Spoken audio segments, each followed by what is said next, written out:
hablando, que Él nos da como mandamiento que nosotros somos los que tenemos que ceñirnos los lomos ¿de qué? De nuestro entendimiento. Somos nosotros que tenemos que cambiar nuestra manera de pensar a través del estudio, a través de exponernos, a través de escudriñar la palabra de Dios. Posteriormente, después que tenemos una mente bíblica, una mente correcta, Él nos enseña que vamos a conducirnos correctamente, valga la redundancia, o en este caso, como Él dice, sobriamente. Va a haber una metamorfosis en nuestra mente que va a hacer que nosotros nos dirijamos, vivamos de la manera que Dios quiere que nosotros lo hagamos. Pero además de esto, Pedro nos ha enseñado algo, y es que nunca nuestra esperanza está en nosotros. Cuando nuestra mente es transformada, que empezamos a vivir de una manera sobria, pero nos enseña que empezamos a estar enfocados, a tener esperanza en una sola cosa, en la manifestación gloriosa de nuestro Señor Jesucristo. Amén. No obstante eso, Pedro nos dijo claramente en el mensaje anterior que también tenemos que tener una vida santa. Somos nosotros, nos manda eso. El Señor nos dice, sed santo porque yo soy santo. Y vimos varios pasajes del Antiguo Testamento donde el Señor nos ordena a esa santidad. Ahora el apóstol Pedro continúa el mismo hilo del tema anterior, pero en este caso es para que entendamos el porqué. ¿Por qué el verdadero creyente se esfuerza en su transformación? ¿Por qué todo creyente real, todo verdadero hijo e hija de Dios se esfuerza en su transformación? ¿Qué es lo que provoca esto? ¿Qué es lo que provoca que un cristiano se consagre al Señor, se esfuerce para que Dios lo transforme? ¿Cuál es la razón? Nos dice ahora el apóstol Pedro. Así que vayamos, mis hermanos, a Primera de Pedro, capítulo 1, versículo 17 hasta el versículo 21.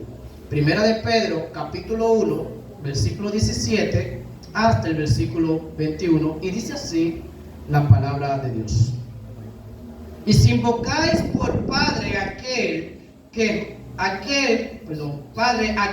sin acepción de persona juzga según la obra de cada uno, conducíos en temor todo el tiempo de vuestra peregrinación, sabiendo que fuiste rescatados de vuestra vana manera de vivir, la cual recibisteis de vuestro Padre, no con cosas corruptibles como oro o plata, sino con la sangre preciosa de Cristo, como de un cordero sin mancha y sin contaminación, ya destinado desde antes de la fundación del mundo, pero manifestado en los postreros tiempos por amor de vosotros, y mediante el cual creéis en Dios, quien le resucitó de los muertos y le ha dado gloria, para que vuestra fe y esperanza sean en Dios.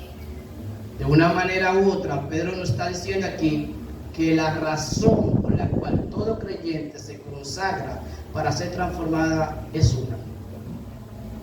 La razón por la que todo creyente se esfuerza para vivir en santidad es una.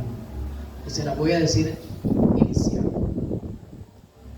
Y es: todo aquel que ha creído verdaderamente en la obra de Cristo se transforma.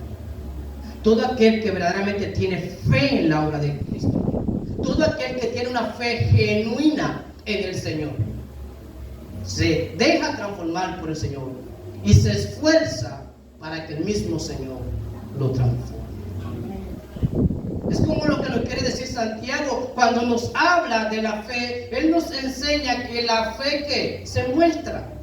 Nadie sabe el grado nosotros no sabemos el grado de fe verdadero que tenemos cada uno de nosotros en nuestro corazón. Pero ¿qué sucede cuando una persona tiene fe genuina, fe verdadera en la obra de Cristo? Poco a poco va cambiando su accionar, va cambiando su manera de vivir. Se va viendo en su exterior la fe que tiene en su interior. Y Pedro nos quiere enseñar esto mismo.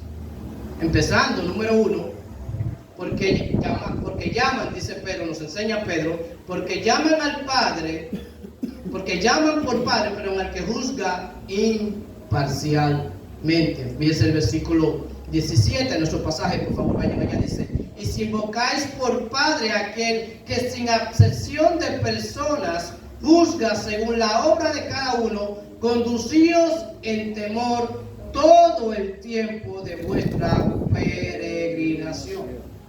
Lo primero que Pedro nos está enseñando, que demuestra nuestra fe, lo que produce que ustedes, nos está diciendo Pedro, se esfuercen, se dejen transformar de una manera correcta, de una manera santa, para mostrar una santidad periódica cada día, es que ustedes invocan por Padre al que juzga imparcialmente. Yo no sé, mis hermanos, si ustedes alguna vez se han puesto a analizar, a darle mente a lo que voy a mencionar ahora. El único y verdadero Dios, como dijimos anteriormente, y dice la palabra de Dios, que es santo, 3 veces santo, 3 veces puro, 3 veces apartado de cualquier tipo de pecado, es quien nos va a juzgar a todo el universo, a todos nosotros. Quien dice claramente en su palabra que no tendrá por inocente al malvado. Y cuando nosotros analizamos nuestras obras, nos damos cuenta que todos hemos sido malvados. Es decir, que de una manera u otra, todos debiéramos ser juzgados.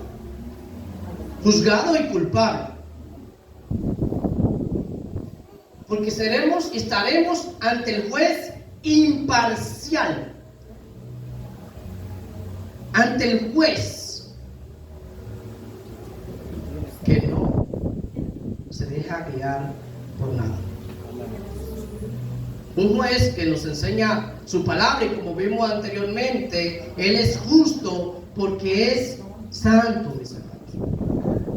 Él es santo, lo cual nos deja claro a nosotros que si realmente Dios es santo y es justo, Dios no nos va a dar chances como pensamos a veces nosotros, que pensamos que por nuestra actitud, por nuestro comportamiento, Dios nos va a dejar pasar algunas cosas, cuando nuestra intención sabemos nosotros que es mala, cuando nuestro comportamiento sabemos nosotros que por más que nos esforcemos es malo. El escritor de Hebreo dice en el capítulo 10 versículo 31, horrenda cosa es caer en manos de un Dios vivo. Horrenda cosa. Caer en manos de un Dios que es vivo, que es santo y es vivo, por ejemplo. Y dice su palabra mismo que es fuego consumidor. Es horrendo caer en manos de un Dios que es así. Pero nosotros, los creyentes, los que hemos sido cautivados por la obra de Cristo, claro está, por la obra del Espíritu Santo, nosotros tenemos la dicha de invocar a ese Dios como Padre, a ese Dios justo, a ese Dios imparcial.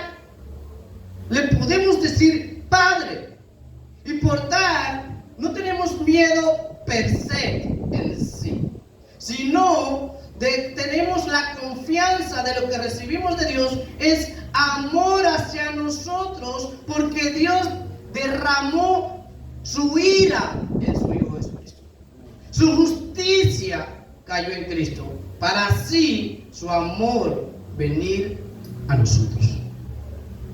El creyente tiene la bendición que puede venir y clamar como Padre a este tremendo y horrendo Dios imparcial, por la obra de Cristo, no por la nuestra.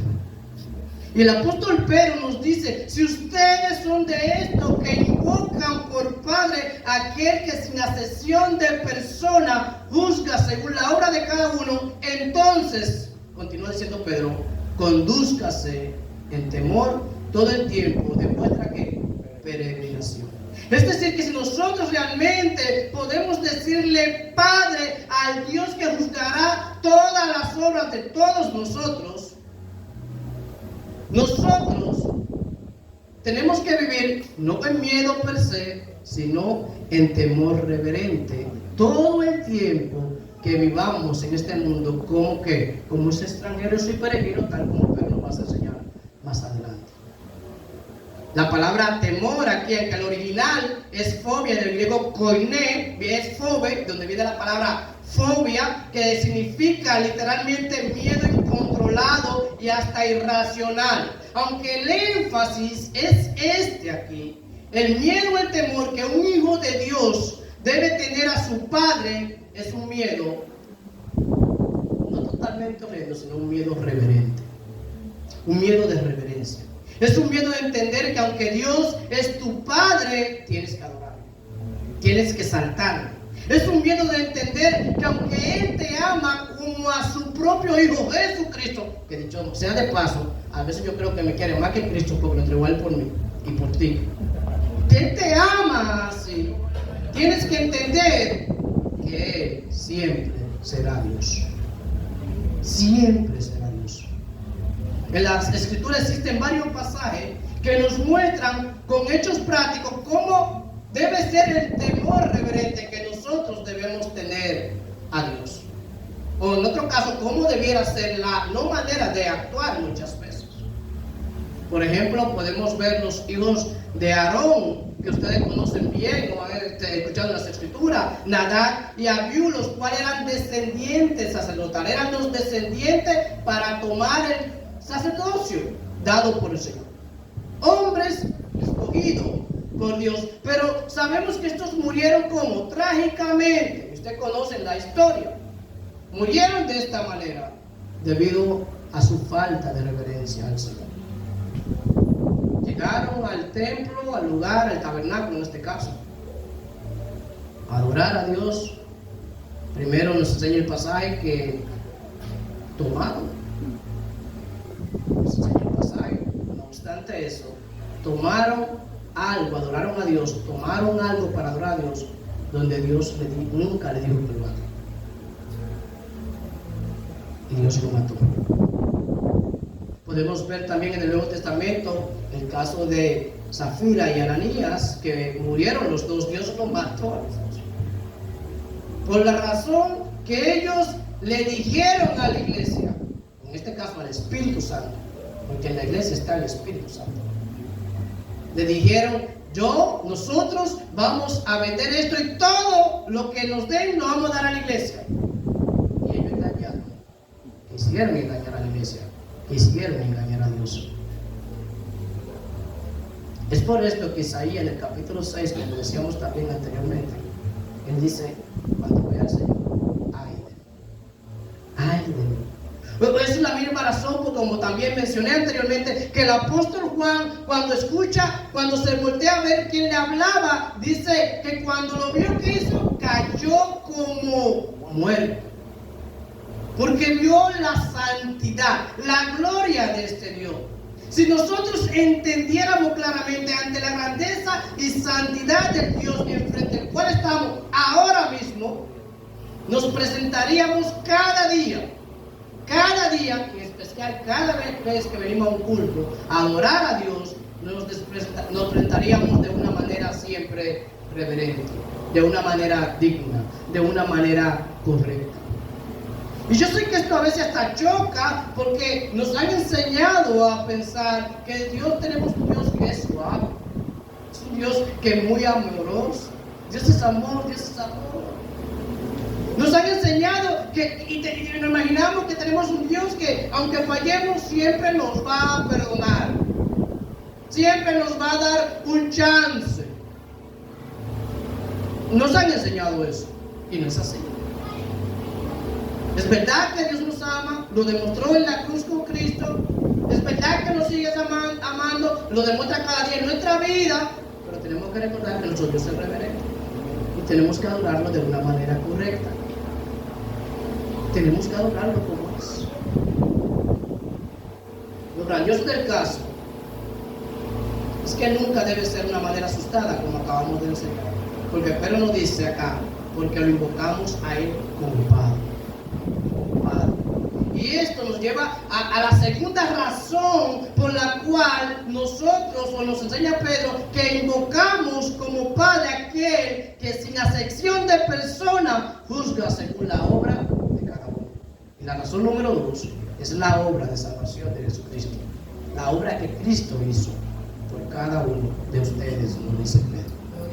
Y yo quiero que vayamos al versículo 18 hasta el 21. Dice así la palabra de Dios: sabiendo que fuiste rescatados de vuestra vana manera de ¿qué? De vivir, la cual recibisteis de vuestros padres, no con qué corruptibles como oro o plata, sino con qué la sangre preciosa de Cristo, como de un cordero sin mancha y sin contaminación, ya destinado desde antes de la fundación del mundo, pero manifestado en los postreros tiempos, por amor de quién, de vosotros, y mediante el cual creéis en Dios, quien le resucitó de los muertos y le ha dado gloria, para que vuestra fe y esperanza sean en Dios. Pedro aquí quiere que nosotros veamos el motivo central, el motivo primario, la médula espinal por la cual nosotros tenemos el honor, el privilegio de invocar por Padre al Dios justo. Lo cual, esto es lo que nos impulsa, esto es lo que nos provoca en nosotros mismos el querer hacer, para que nosotros nos esforcemos a dejar que sea Dios mismo que nos transforme, a dejar que sea Dios mismo que nos modele, a dejar que Dios mismo sea que nos enseñe a vivir en santidad. El motivo es la obra de salvación que Jesucristo hizo por cada uno de nosotros.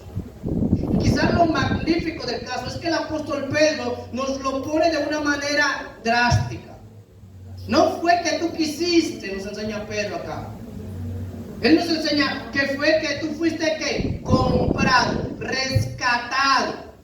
Y él dice, sabiendo que fuiste rescatado, sacado con fuerza, prácticamente arrastrado de tu vana manera de vivir. Yo quiero que le prestemos atención a esta palabra, rescatados. El apóstol Pedro está introduciendo aquí prácticamente la doctrina de la redención que el pastor estaba mencionando ahorita, que cuando seamos totalmente redimidos, ahí es que vamos a ver el valor de la palabra, estaremos meditando en ello. Él está introduciendo la redención aquí, que nos enseña claramente que nosotros somos creyentes porque hemos sido redimidos, significa libertado, exento, absuelto de la consecuencia de cada uno de nuestros pecados por la obra de Cristo, por la obra de Cristo, por la obra de Jesús. La redención es un término que describe una característica esencial de la salvación. Trata específicamente del costo de la salvación. Trata específicamente del medio por el cual Dios nos salvó a nosotros. ¿Cómo Dios pagó para salvarnos a nosotros? Nuestra salvación es totalmente gratis para nosotros. Pero a Dios sí le costó. Dios tuvo que pagar. Nosotros no tuvimos que hacer nada para ser salvos. No tuvimos que pagar nada. Dios lo hizo todo. Es como cuando una persona comete un delito, sea cual sea el delito, y esta persona lo llevan a la cárcel, lo juzgan, pero le ponen una fianza. Y viene alguien que tiene el poder monetario y paga, quizás no tenga el dinero para pagar esa fianza, pero viene alguien y decide pagar la fianza. ¿Para qué? Para libertarnos. Algo similar fue así. Dios tuvo que pagar la fianza para libertarnos a nosotros de la consecuencia del pecado. Una fianza que nosotros no íbamos a poder pagar nunca. Y rescatado, aquí. Esa es la palabra clave de todo el pasaje. Viene de la palabra del griego koine, que es el lustro, que significa comprar la libertad mediante el pago de la redención. Comprar la libertad mediante el pago de la redención, o liberar por medio del pago de un precio. Y lo bueno del caso es que cuando lo vemos en el original, el pasaje bíblico, podemos ver que esta palabra está en aoristo, en griego, eso quiere decir en pasado para nosotros. La palabra es eulotrotete, que significa ustedes ya fueron rescatados. No es que serán rescatados, la redención final será cuando Cristo venga, pero ya ustedes, nos dice Pedro, ya fueron rescatados, ya fue pagada tu condena, ya tú estás exento. En el Calvario Dios pagó el precio mayor por ti, con la sangre de Cristo.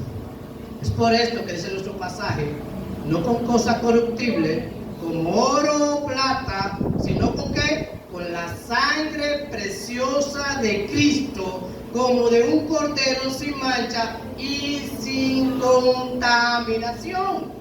Y una pregunta lógica que yo me hice, creo yo que es lógica en mi mente, cataíto, que yo me hice acá es, ¿qué es lo que hace que la sangre de Cristo tenga tanto valor? ¿Por qué vale tanto la sangre de Cristo? Y lo primero es que Él, al contrario de cada uno o todos nosotros, Él nunca hizo pecado. En Él nunca hubo maldad. Por tal su sangre era y es limpia, sin mancha, sin ningún tipo de contaminación. Amén. Él ha sido el único hombre totalmente justo que por sí mismo puede ganar la salvación, puede comprar la salvación. Él nunca ha hecho una obra mala, nunca la hizo, ni de pensamiento, ni de deseo, ni de acción, ni de omisión. Pero además, lo segundo es que Él, Cristo, es Dios encarnado, es Dios hecho hombre. En Jesús se encuentran estas dos naturalezas, la naturaleza divina. Él es Dios y la naturaleza humana. Él es hombre como tú y yo, carne y hueso, ambas santas, sin pecado y sin mezclarse una con la otra, ni diluirse una con la otra. Por eso es que podemos ver en las Escrituras que en algunos momentos Jesús hace cosas que solo Dios puede hacer. Pero en otros momentos vemos que Él actúa como un hombre común y corriente que no puede saber cosas que solo Dios puede saber. ¿Cómo que? Él dice que el Hijo del Hombre no puede saber ni la hora del fin del mundo. Jesús es 100% Dios. Jesús es 100%. No es 50-50. Es 100-100. Totalmente. Por estas razones y muchísimas más que no puedo mencionar ahora, la sangre de Cristo es invaluable para cada uno de nosotros. No hay manera que nosotros podamos determinar el valor. Vale más que el oro y la plata de todo este mundo, que un día aparecerá cuando Él venga, que Él lo va a transformar. Y algo importante, mis hermanos, es que Pedro nos dice de qué fue que Él nos redimió. No solo nos dice, Él nos rescató, Él nos redimió, nos dice de qué. Él nos dice de vuestra vana manera de vivir, de nuestra manera sin sentido, de nuestra manera sin propósito, de nuestra manera sin razón de ser. La vida para los que no han sido redimidos por la sangre de Cristo no tiene sentido en este mundo. Para la mayoría carece de lógica, mis hermanos. Para la mayoría la vida es una casualidad, es algo del azar. Por tal, este mundo simplemente, ellos vinieron para nacer, para crecer, para reproducirse y para morir y ya. Todo se acabó, piensan. La vida para ellos no tiene sentido. Todo lo que hicieron para ellos es en balde. Y por eso es que ellos tratan de llenar ese vacío existencial que tienen con cosas pecaminosas que el mundo nos regala, que a la larga y a la corta nos damos cuenta que nos deja más vacío que antes, más vacío que cuando empezamos. Yo no sé cuántas veces ustedes han analizado el libro de Eclesiastés. Yo no lo he analizado lo suficiente, pero en uno de mis análisis, algo que yo pude notar o leer, es que el predicador, como se describe Salomón, el escritor del libro acá, y es que una de las maravillas de este libro es que Salomón escribió este libro cuando él estaba descarriado. Él estaba alejado de Dios. Cuando él estaba apartado de Dios. Es un libro filosófico que trata del pensamiento y la vivencia del hombre más sabio del mundo, que tenía el dinero, era el más rico del mundo, pero sin Dios. Es la vivencia de un hombre así. Y en su alejamiento con Dios empezó a llenar el vacío que le quedó de Dios, empezó a llenarlo disfrutando cosas del mundo que al final no lo llenaron. Como tenía toda la riqueza, empezó a darse placeres, comidas, fiestas, empezó a tener varias mujeres, que nos enseña la Biblia que tuvo 1000 mujeres, entre esposas y concubinas, y al final de todo se da cuenta de una sola cosa: todo es que vanidad sin Dios. Todo sin Dios no tiene sentido. Amén. No tiene razón de ser, nos dice el predicador en ese libro, el libro de Eclesiastés. Y en el capítulo 2, el versículo 12 y 13 y 14, perdón, que son los últimos 2 versos, nos dice que el fin de todo el discurso oído es este: teme a Dios y guarda sus mandamientos, porque esto es el todo del hombre, porque Dios traerá toda obra a juicio juntamente con toda cosa encubierta, sea que buena o sea mala. Sin Dios este mundo no tiene sentido. Normalmente las personas piensan que son hijos de Dios. Nos han enseñado eso desde que nacimos en nuestro pueblo. Piensan que sin Cristo, si Cristo viniera ahora, Dios le va a dar un chance, se lo vaya a perder. Que Dios lo va a perdonar. Piensan en eso. Cuando la palabra es muy clara. Y nos dice, por ejemplo, en Romanos capítulo 6, el versículo 23, la parte A, nos dice que la paga del pecado es que es muerte. Lo que merecemos cada uno de nosotros por lo que hemos hecho, nuestro salario, nuestro pago, es la muerte. La eterna separación de Dios, la eterna separación de la gracia, de la misericordia del Dios santo y justo. Una eterna separación de esa gracia para recibir solo ¿qué? La ira de Dios. Eso es lo que nos merecemos cada uno de nosotros. Pero nos dice acá que Él a nosotros, Cristo, Dios, por la obra de Cristo, nos rescató a nosotros de esa vana manera de vivir que teníamos. Nosotros estábamos ahí. De esa manera de pensar fue que hemos sido rescatados nosotros para poder ver que solo en Cristo, solo en el Hijo de Dios, solo en su obra tenemos salvación, tenemos el regalo de la vida eterna. De vuestra vana manera de vivir fue de donde Dios nos rescató, nos dice Pedro. De esta manera sin sentido, sin Dios, es que hemos sido rescatados. Ahora nuestra vida en Cristo tiene sentido. Antes no. Antes éramos menos ignorantes. Eso fue lo que nos dijo el mismo Pedro en el versículo 14 del primer capítulo, cuando dice: como hijos obedientes, no os conforméis a los deseos que antes teníais, estando ¿qué? En vuestra ignorancia. Así éramos nosotros, vivíamos como ellos, ignorantes de la realidad. Pero ahora, por la obra de Cristo, hemos sido rescatados. Hemos sido libertados de la esclavitud del pecado. ¿Y saben qué? De esa misma ignorancia también. Amén. Ahora no somos ignorantes. Jesús les dice algo similar a aquellos que no obedecen sus mandamientos. En Juan capítulo 8, versículos 43 y 44, cuando le preguntan al maestro, le preguntan sobre la ley. Él está enseñando la ley. Y él le dice: ¿por qué no entendéis mi lenguaje? Dice Jesús, una pregunta. Y sigue enseñando Jesús ahí mismo: porque no escuchan mi palabra. ¿Saben por qué? Porque ustedes son de vuestro Padre. Y el deseo de vuestro Padre que queréis hacer. Él ha sido homicida desde el principio y no ha permanecido en la verdad, porque no hay verdad en él. Cuando habla mentira, de suyo habla, porque es mentiroso. Los del mundo no saben. Ellos ignoran esto. Ellos no tienen idea de esto. Esto no está en su mente.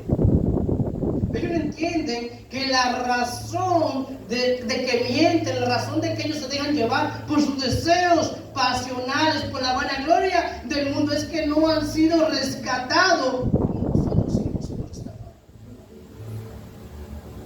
Nosotros no estamos ahí porque Dios nos rescató a nosotros. Dios nos apartó, llamado afuera, el término de la palabra iglesia. A cada uno de nosotros nos rescató el Señor.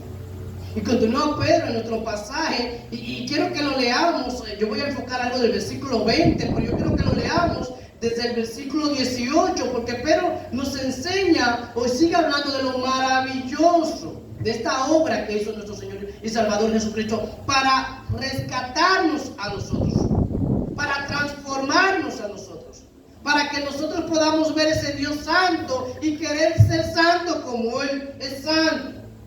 Y Pedro no quiere dejar algo implícito en este pasaje, en el versículo 20, pero como acabo de mencionar, voy a leer desde el versículo 18.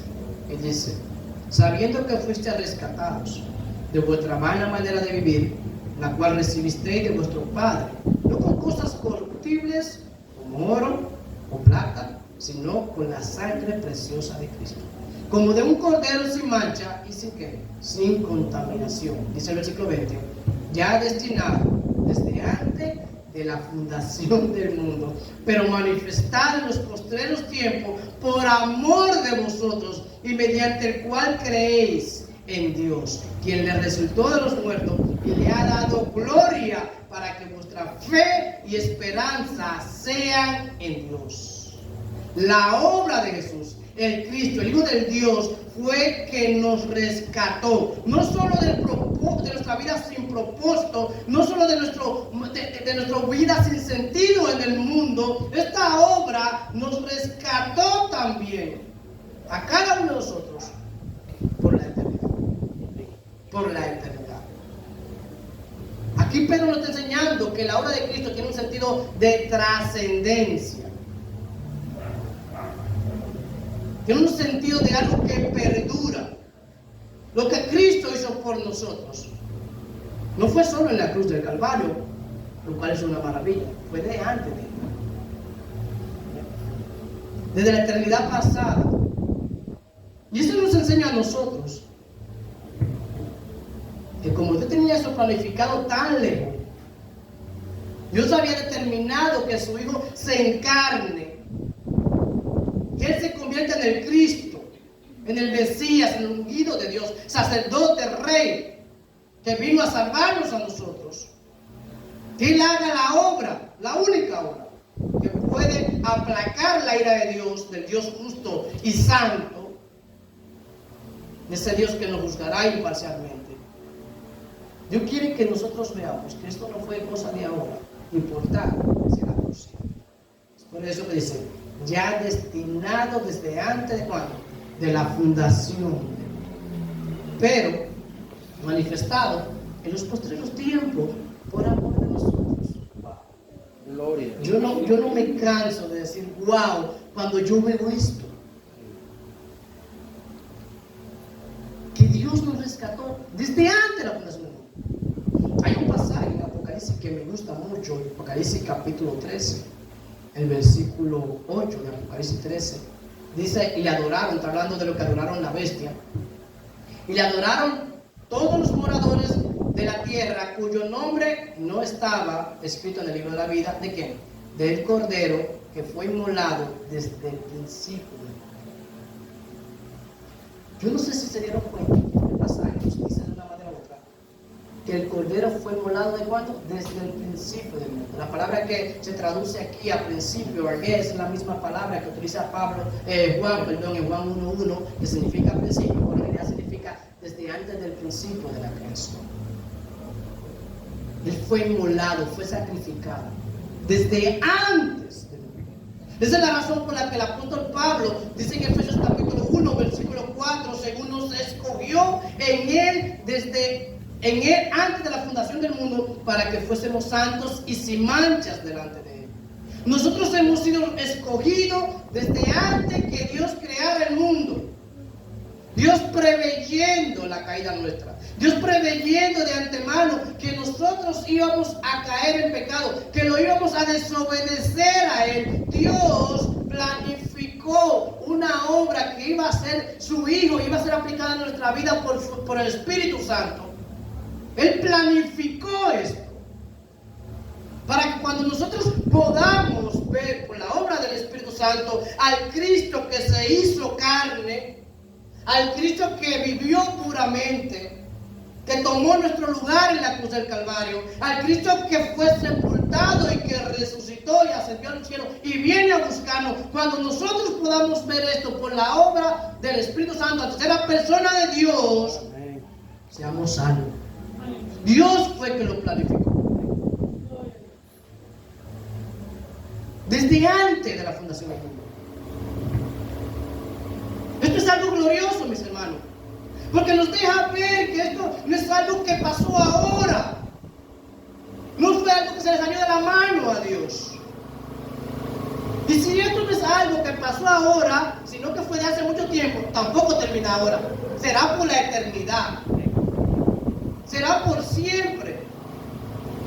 Nosotros, como dice Pedro, y como dije ahorita, nos va a decir más adelante, que somos peregrinos y extranjeros en este mundo, y tarde o temprano nos iremos, dormiremos en este mundo. Es decir, moriremos o Cristo vendrá a buscarnos a nosotros para estar en su presencia. ¿Por cuándo? Por toda la eternidad. Porque Dios nos rescató desde antes de la fundación del mundo para que en este tiempo nosotros podamos creer en Cristo. Esta tiene que ser la razón primaria por la que nosotros hagamos todo lo posible de introducir la Biblia, la palabra de Dios, en nuestra mente, en nuestro pensamiento, para nosotros ser transformados por ella, para nosotros poder vivir en santidad, para nosotros poder vivir como Dios quiere, porque Dios nos rescató antes de que hagamos el primer pecado. Antes de que hagamos el primer pecado.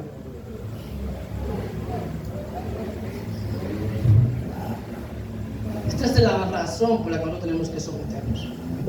Esta es la razón por la que nosotros no tenemos que negar a nuestros deseos, a los deseos del mundo, a los deseos de nuestros ojos, a la vanagloria de la vida, para poder vivir de una manera sobria, de una manera correcta, pero sobre todo santa, para la gloria del Dios santo y maravilloso que nos ha salvado a nosotros. Si tú eres hijo de Dios, si tú tienes tu fe, tu esperanza en Dios,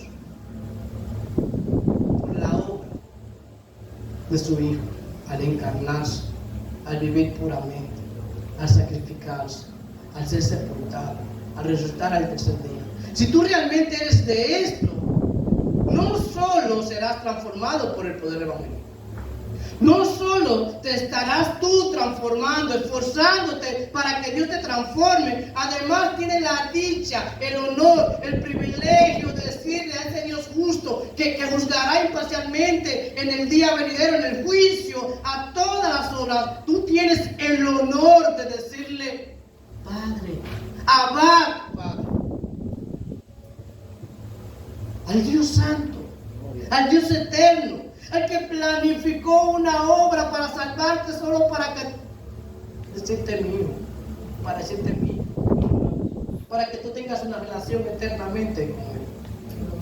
Y si tú eres de esto, mi hermano, mi hermana, yo te exhorto que goces cada día más conociendo a tu Padre Celestial, que te esfuerces cada día más para que a través de cada uno de los medios de gracia que Dios nos dio, los medios de gracia son la palabra, la oración, el congregarse, son los tres medios de gracia principales: el ofrendar, el diezmar, el evangelizar, el compartir con tus hermanos, el alabar, cantar a Dios. A través de esos medios de gracia, yo te exhorto que lo hagas de una manera reverente, de manera tal que pueda obedecer, para que pueda glorificar a ese Dios que te ha salvado, a ese Dios que te ha rescatado de tu mala manera y de la mía también, de vivir que teníamos nosotros.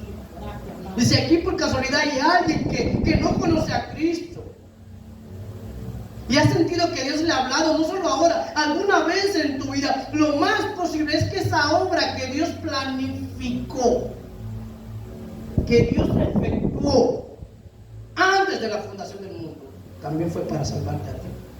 Amén. También fue para darte vida a ti. Fue para sacarte de tu vana manera de vivir, para que ahora tú en Cristo tengas sentido, tengas propósito, tengas razón de ser. Tu vida sea para la gloria de Dios, para la alabanza de su gloria, hemos sido salvados cada uno de nosotros. De manera tal que te exhorto que no te dejes guiar tú.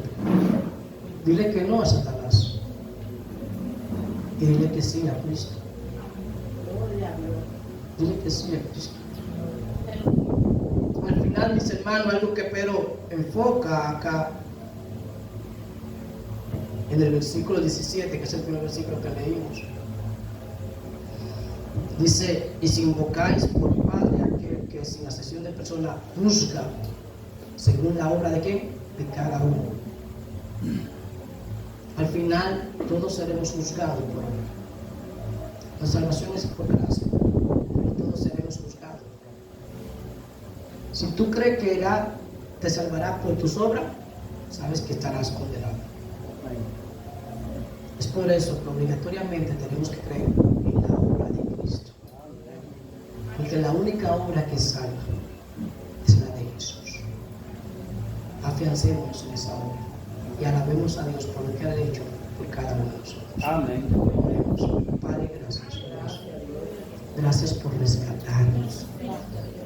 Gracias porque tú hiciste esto que nosotros no podemos valorar, que nosotros no podemos entender, por más que hablamos, no lo entendemos. Es mucho más